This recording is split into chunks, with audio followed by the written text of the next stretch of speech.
New player. Will I be a burden? Just got the game thanks to the Steam sale and finished the campaign yesterday. Hopped into my first PvE operation in offline mode with bots and struggled. Okay. Got downed a few times because the bots weren't really helpful and I was tanking everything. I have some mild social anxiety, so just curious, if I do group PvE operations, will I be a burden to my group? I've got basically nothing unlocked as I've only done one operation.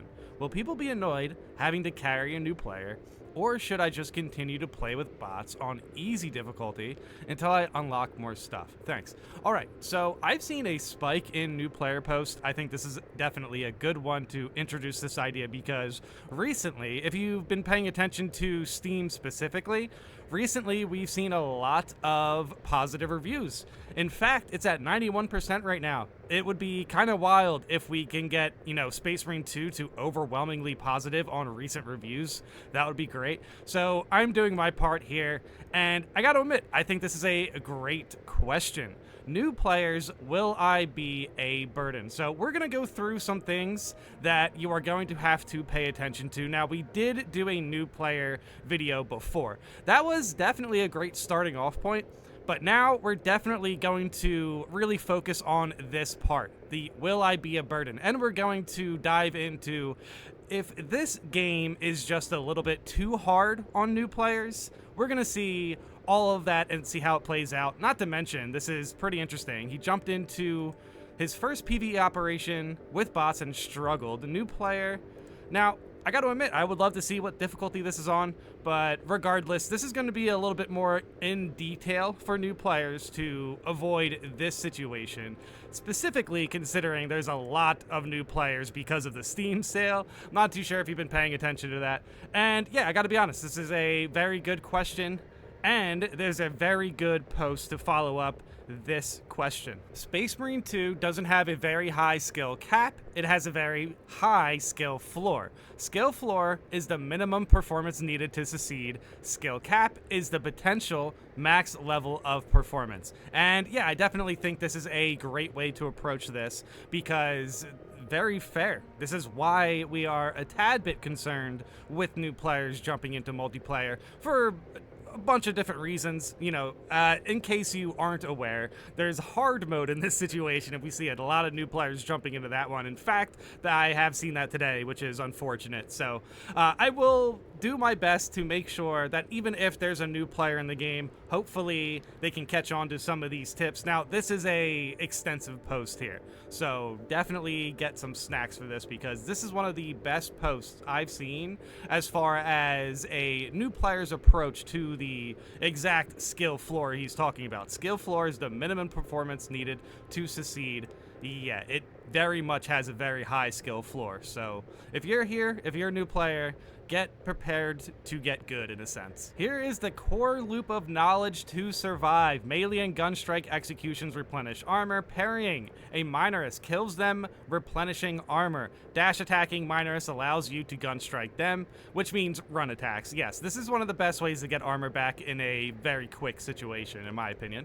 All enemies have light and heavy attacks. Heavy attacks have two types, parryable and unblockable. All heavy attacks do significant damage at all difficulty levels. All heavy attacks knock back and can be chained together before you regenerate control.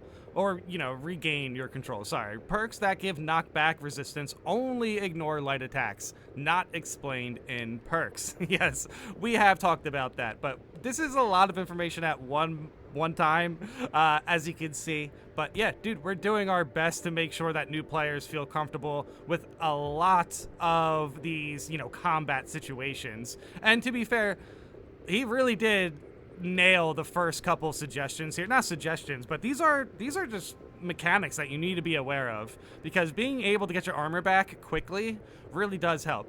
Anyway, Majors plus heavy attacks are distinguished by the colored indicators blue and orange. Not to mention, I just want to add this in here. Have you guys noticed that if you're shooting an enemy, they are like highlighted with a, like it starts with like a white glow, and now the glow goes down to like yellow into red? I'm not too sure if that was a thing that was always there, but I never could tell that you can actually see the health bar on your enemy highlighted, essentially, because it's like Resident Evil. It starts white and then goes to red. Dude, and not to mention, I figured that out. I noticed that on PS5, on the PS5 Pro, and it's funny because I'd never seen it on PC. I never really comprehended it. Maybe I'm just too locked in on PC or something, because yeah, most of the times I'm playing hard mode on PC. Anyway, light attacks do have indicators. Oh, sorry, light attacks do not have indicators. Indicators let you know a heavy attack is coming. It could be imminent. It might not. Yeah, that's a pretty tough one. You definitely have to make sure you start to get comfortable with certain timings of different attacks, but yeah, they're not always going to happen when they say they do. Most times they do. And regardless, if it does happen that way, you can always like go for a parry, miss it, and then dodge, which is nice. You can only dodge unblockable attacks. Majors Plus all have multiple attacks and attack cadences that need to be memorized. Majors Plus groups will attack at the same time from any direction. Extremist melee enemies have unblockable attacks that are grabs. You can perform a quick time event to be released, but you will always take significant damage. Yes, grabs in this game are very dangerous. They're one of the most lethal attacks in the game. You can free a grabbed ally early by attacking the enemy, and not to mention you can also keep track of the sound cue of it. Basically, if the enemy does a certain growl, you know they're going for a grab. Grab attacks have the smallest dodge windows in the game. Okay, interesting. I mean, yeah, it makes a lot of sense. You need to parry or dodge an attack to get gun strikes. Gun strikes can interrupt most enemy attacks, but not all. Dude, I will say gun strikes are great for the newest boss, definitely. Gun strikes are also interrupt other nearby enemies. You are invulnerable during executions, but not during gun strikes. Yes, gun strikes you do not have iframes. You need to use zoned in aiming to avoid gun striking if you intend to shoot. Unblockable attacks tend to have counterintuitive dodge methods. For example, to dodge into an attack rather than to the side. Ranged enemies are more likely to engage in melee combat when staggered. Ranged enemies have no spread or accuracy modifiers and will always hit you from any range. When your armor is depleted, you will take contested health damage. You can deal damage to regain contested health.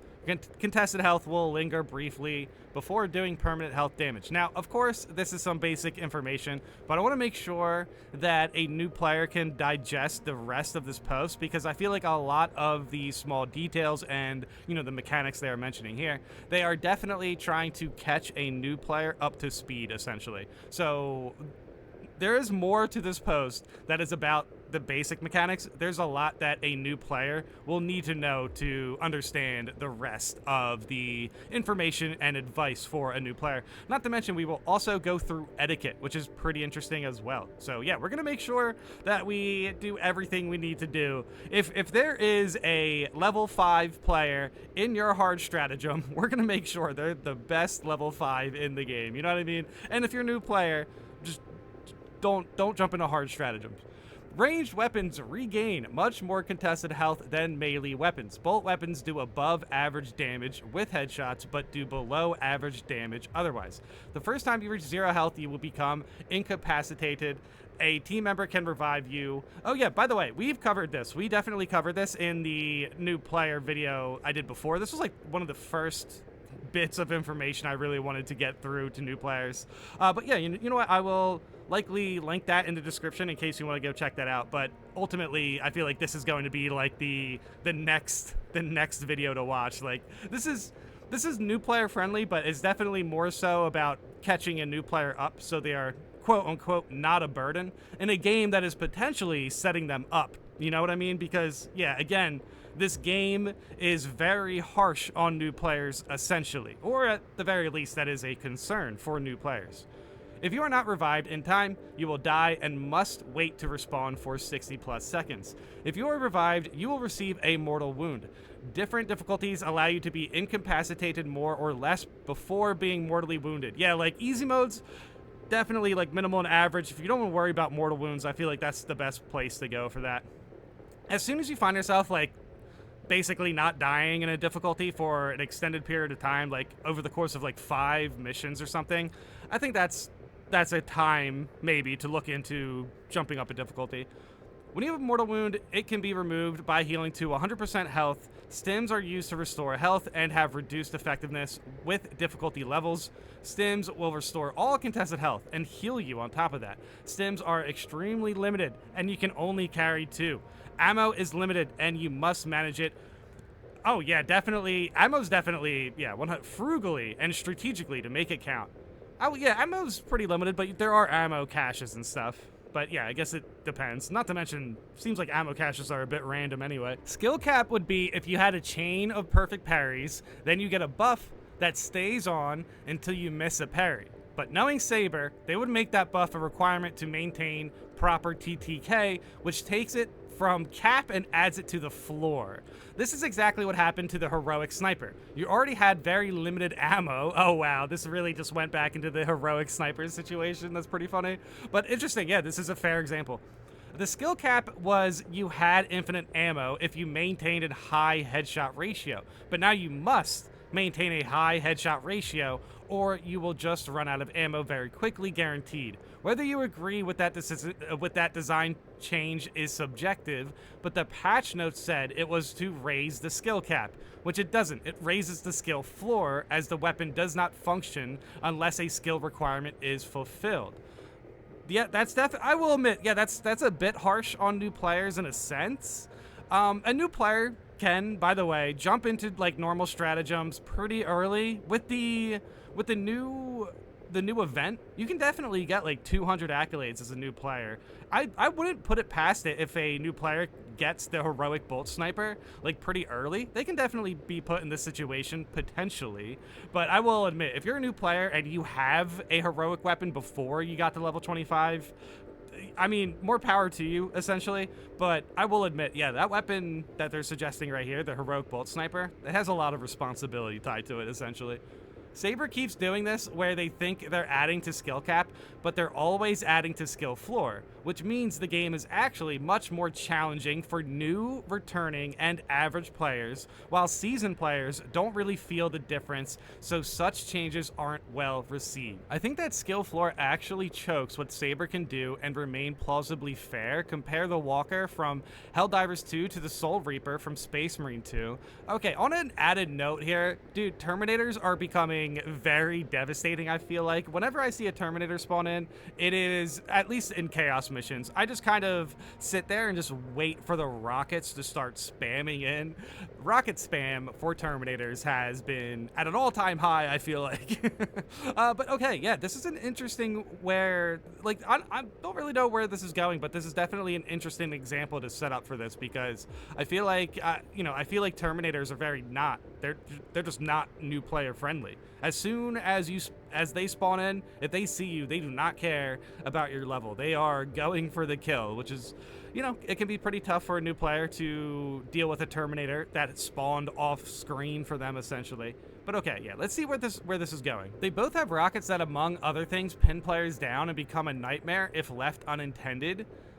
HD2 spams this like no tomorrow. Players should be vaporized, but these aren't considered big threats, because if you shoot the side rockets, the whole thing explodes. Okay, interesting. What makes them challenging is their numbers and accompanying units that may prevent you from accurately shooting at them. Interesting. I mean, in a sense, the Terminator's critical spot is like that, I guess, but it's not an insta-destroy. I mean, hey, unless there's an enemy calling for reinforcements and you have the heroic heavy bolt pistol, that's a good one. That might be a good example here. I mean, essentially, you can get the heroic heavy bolt pistol pretty early as a new player, but only if you do the event and everything like that. So, I mean, overall, 300 accolades for a new player is still going to be very difficult. Anyway, the game challenges you to consider a loadout that handles the situation in a way you prefer. Do you stand and deliver? Do you retreat and fire? Do you outmaneuver? Do you blow up the entire area? Each tactic requiring different game knowledge and mechanical skill. While in Space Marine 2, you will take significant unmitigated damage hoping to trade for an execute, or have something nearby to execute. Saber can't spam these because they would do too much unmitigated damage before anyone could plausibly get an execute. Okay, interesting. Yeah, I mean, fair. If they are hitting me off screen, that's the one thing that annoys me, to be honest, is the fact that, yeah, if they start the rocket spam off screen, it's like, oh great, now I have a whole health bar of contested health. I get it back, but if I want to play aggressive against the Terminator, he's just going to do the rocket spam again, and then I'm gonna have to do the same attack I did to get my contested health back. But yeah, I guess that's a loop that you definitely need to get used to. But dude, I really wish Terminators just chill with the rocket spam when I'm like close to them in, you know, melee situations, because I feel like they try to switch that before and it didn't really do too much, unless the rocket spam was just way worse on launch, which I do think it was. The distinction of giving enemies a decisive off button that has different interactions based on penetration allows Arrowhead to give enemies lots of power without it being unfair. The other things is it could be any part of the enemy. Sometimes it's very logical. Shooting the explosive munitions causes a catastrophic explosion on the carrier. Shooting a joint will cause it to fall over. Blowing up the ship's thruster causes it to crash and destroy everything. If you could shoot Soul Reaper docked rockets and it caused a massive explosion, spamming this unit would be plausible. Another option would be shooting Rubric power packs or Terminator exhaust vents. Oh, that's actually a pretty cool suggestion. I like that. That are easier to damage and cause an explosion when they die based on weaponry you use, with some areas being extra vulnerable or completely immune to certain weaponry. This would change the game from being high skill floor to high skill cap. I'm not asking they do that, but that's what it would look like. There is a flaw to this design method. It hinges on increasing difficulty by increasing horde sizes. That's probably why they avoid that, I guess. And there is an upper limit to what hardware can plausibly handle. Okay, wait, hold on. Now I'm confused with this complexity of an enemy AI and graphic detail. I gotta be honest, the way Saber did the entire like siege situations, I don't think they're too concerned. I mean, even with some of the conditions in general, I don't think Saber's concerned with your hardware. I don't. At first I was like, oh, they might be concerned because of the horde sizes, but also some of the conditions, Vine mines alone can be a struggle with certain equipment. I really don't think the devs are concerned about your hardware. I mean, dude, even the PS5 Pro is kind of like, you know, huffing and puffing during the new operation. I really hope they can iron some of that out. Honestly, for whatever this is, but like, I've been dealing with connection issues on PC, but not too many connection issues on the PS5 Pro. And not, honestly, overall, the PC has been running fine. Like, only like 1 out of every 5 missions, something like that, have like a bad lag. At least that's for me. Let me know in the comments if that is the same for you. So there is a cap to enemy population before the game is bricked by FPS drops. Preferably, I think there is a middle ground. Space Marine 2's melee execution loop is quite solid for melee enemies that require many hits to take down, while ranged enemies in HD2 are extremely satisfying to hit weak spots on. I think we have satisfying weak spots in this game as well. I mean, that's definitely an interesting situation. So that was basically a breakdown. First of all, I think he just added a whole bunch of context for a new player, I guess. But at the very least, a lot of the stuff that they mentioned in this post as far as mechanics in the game that a new player needs to understand and get good at to survive. And then they basically followed up with an example on why a new player can still struggle in this game, because essentially you're asked to do a lot as a new player, which is very true, which is why we saw that list of mechanics you need to understand. So yeah, if you're a new player, if you're worried about being a burden, you really just need the knowledge, basically. You really just need to understand the game. So that's why throwing a whole bunch of information should help a new player. But this is definitely a great way to show the example of why this game's skill floor is a controversial issue, and yeah, why a new player may struggle with some of these enemies. I definitely like this post. This was a great post. So, what is the proper etiquette for a new player? I've been playing the game for a while, but never got into the co-op game. I played through the campaign and had been exclusively playing PvP for a long time. I'm not a gamer at all. I'm a 40k fan, not a game fan. Oh, interesting. So I'm not awful at PvP, but not great for the amount of time I put into it. I see constant complaints about new players having to be carried. How exactly am I supposed to start playing the PvE game with the proper etiquette?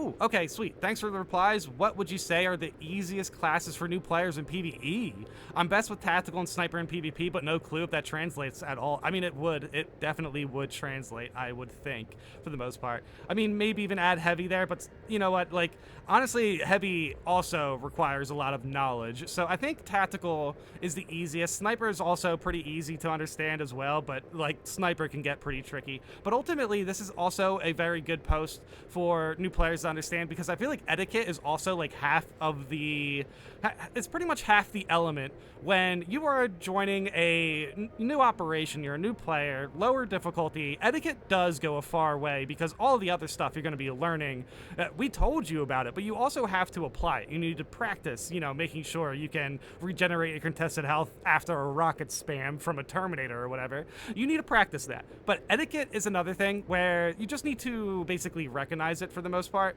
whereas some of the tougher mechanics in this game, you need to recognize it, but you also need to apply it in a sense. So yeah, let's go into some etiquette advice for new players to really cap off this video so a new player doesn't have to worry about being a burden. I'd say making an effort to share supplies is big. Like, if everyone's good, take turns picking up stims, relics. If someone's way more hurt, try to get them to take it, etc. Yeah, today I've seen a pretty interesting situation around the chalice in Obelisk, and I gotta admit, I have a lot of hours into this game, and I didn't even really recognize the situation. But let's say you're in the tomb in Obelisk. The chalice does a overtime heal, essentially. So if you have 2 stims, potentially if you have 2 mortal wounds, you can hold the chalice, wait a little bit, make sure your health pool is within the area for a mortal wound heal, and then you can just pop the stims, and both players can clear their mortal wounds, rather than the bad situation there is just one player popping both stims, not waiting for the chalice heal, and then essentially, losing out on clearing another mortal wound. So if you play around the chalice, that heals you. 2 stims, 2 players, clear both mortal wounds. But still, that's a tricky one. That's a very tricky situation. Not everyone's going to know that. So at the very least, just getting, comfortable with just spreading things around is definitely pretty healthy. But yeah, sometimes, in a situation, if the heavy has a mortal wound and they're at 1 health and they have 1 stim, there's no extra healing, let them pick up another stim to just clear that mortal wound, essentially. It can be tricky though. On the fly in the middle of a fight, it can be pretty tricky. Another one is allowing people to get their executes to keep armor up, which I love mentioning this. You can tell where your teammate's armor is at. You can tell it on the icon they have, because it has like a golden surrounding, essentially. So that's how you can tell if they have armor. If you're one of the ranged classes, leave an executionable dude there for a melee player to take it and stay alive. Executable, sorry guys. Executionable. I love saying that, but executable dude there for a melee player to take it and stay alive. Sometimes people will keep popping heads or is in the thick of it, but keep taking the kills meanwhile a teammate really needs it. Yes, exactly. I mean, playing around team perks, of course, we talk a lot about that. But I feel like overall, this is one of the best things as far as etiquette goes for a new player to understand is, just keep track of resources, keep track of your teammates' health and everything like that, and make sure you spread everything across, the entire team. Don't take all the stims just because you're at 75% health, essentially. Don't steal executions. Try not to throw grenades at your brothers. Ammo drops usually go to your heavy or sniper.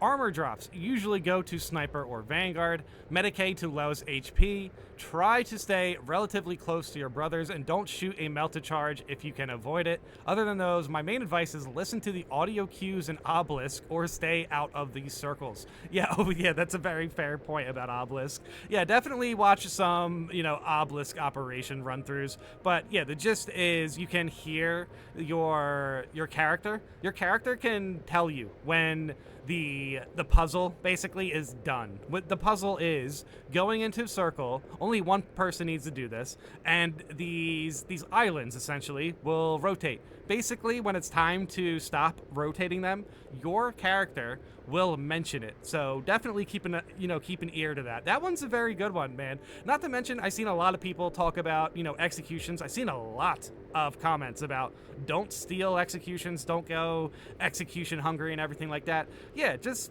keep an eye on your teammates. You will know the difference between when your teammate needs an execution and, when there's just like 5 executions out there and everyone's healthy and, they have armor. You don't have to worry about it in that situation.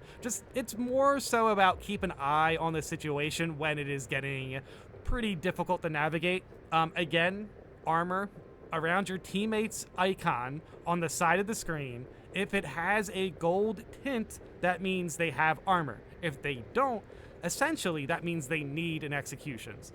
So yeah, I feel like this is definitely a great way to end off, dude. There was a lot of information here, but I felt like this was a great time to talk about this because not only is there a Steam sale right now for Space Marine 2, there's a lot of new reviews, there's a lot of new players, and not to mention I'm seeing a lot of new players in games as well. But ultimately, when I'm playing casually, everything's going all good. Like, I'll jump into some lower difficulty situations just to level up a character, and yeah, everyone's kind of navigating it pretty well. But I'm definitely noticing stratagems, even normal stratagems. New players are 100% struggling in that situation. So I guess maybe we can talk about that more if it's necessary. But ultimately, I think new players are going to be able to learn what they need to learn as soon as they get through the more frustrating and punishing parts for a new player, apparently. But yeah, let me know in the comments how you guys feel about this. Let me know the learning experience of a new player, or if you have an experience that you want to share as a new player. Yeah, I got to admit, when I jumped into the game, we did not have Absolute or anything like that for PvE. We had Lethal. And honestly, I did not have a character ready for Lethal, so I kind of avoided that situation. The devs patched that in a week, I guess. But hey, we're here. We're playing hard stratagems. It's way tougher than that situation. So I'm having a great time. I'm having a great time. But I definitely am a little bit concerned about some of the new players jumping into posts talking about how they're worried about, their first multiplayer experience, all of that sort of situation. So I feel like since the reviews are good, maybe new players are actually in a pretty good spot. But some of that can be campaign reviews and everything like that. So I'm just hoping new players aren't getting filtered too hard, to be completely honest. But yeah, if you're worried about being a burden to your team, don't be. It just takes practice. You're fine. But yeah, let me know in the comments how you guys feel about this, and thanks for watching.